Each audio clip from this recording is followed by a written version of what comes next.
Ariel Helwani post-fight at UFC 126 alongside Demetrious Johnson, who defeated Kid Yamamoto tonight, and Demetrious, very dominant win by you tonight, and it just seemed as though you were able to impose your will on him the entire fight. Was that what you were expecting?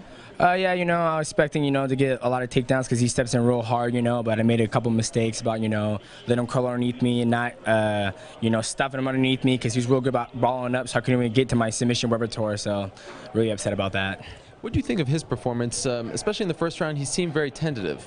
I don't really want to say he's tentative. He just understands range and distance very well. And so each time I step in, he will back up because he waits. And as you come forward, he always hits you with that hard right. And if you watch his highlight reel, that's what he does.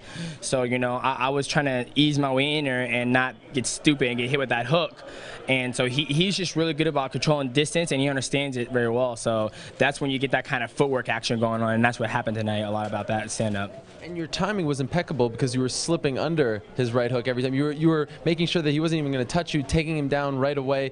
I'm sure that's something you worked on, right? Oh yeah, definitely. Me and Matt, we worked on it a lot. All the guys at the gym, we did, and the one thing we were trying to work on was him to draw out that hook, and that's why he looked so tentative because he was waiting, and I was just too over my base. My head was over my feet, so I couldn't go here and come back on my counter, and so I resorted to my wrestling because I was already here. Then when he shot, I just came underneath and got him. So.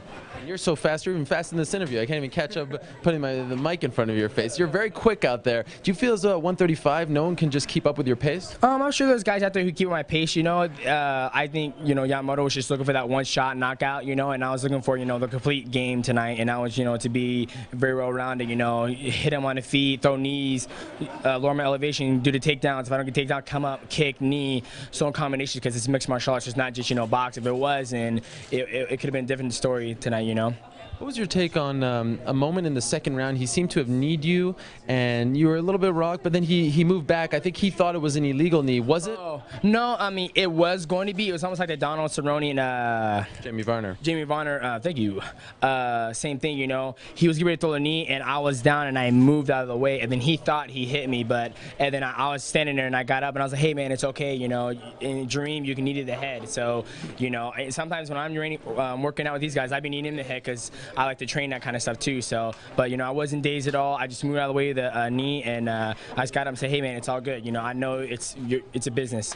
It's a sport." So.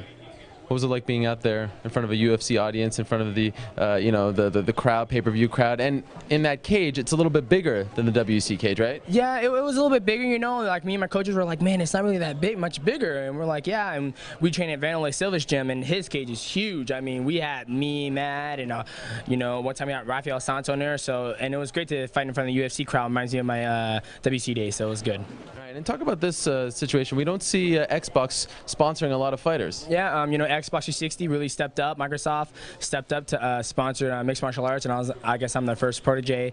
And I really want to say big thanks to them, and big thanks to UFC and Dana White and everybody at the staff at UFC for putting my fight on Facebook. And thank you guys for interviewing me. And who do you think they'll book you against next? It's hard to say. I'm still climbing up the mountain. And we got a lot of tough guys. They can put me up against anybody, and I just got to go back home and go back to work, 40-hour-week job, and get ready for the next one. So. Well, thank you for the time. Congrats on the win. Oh, thank you, bud.